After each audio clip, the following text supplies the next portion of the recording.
Struggling with slow download speeds while trying to get Call of Duty Black Ops 6 on the Xbox app? Then watch this tutorial to learn how to resolve this issue in a quick and easy way. First, open your Start menu. Open Settings.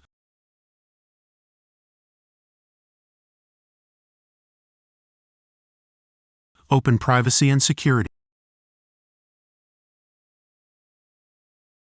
Click on Windows Security.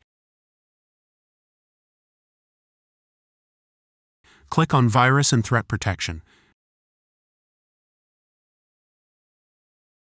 Scroll down to Virus and Threat Protection Settings and then click on Manage Settings.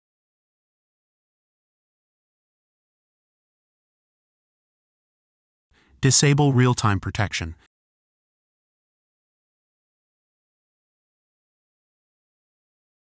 Now start your Call of Duty Black Ops 6 download. If this tutorial helped you, don't forget to like and subscribe. Thanks for watching.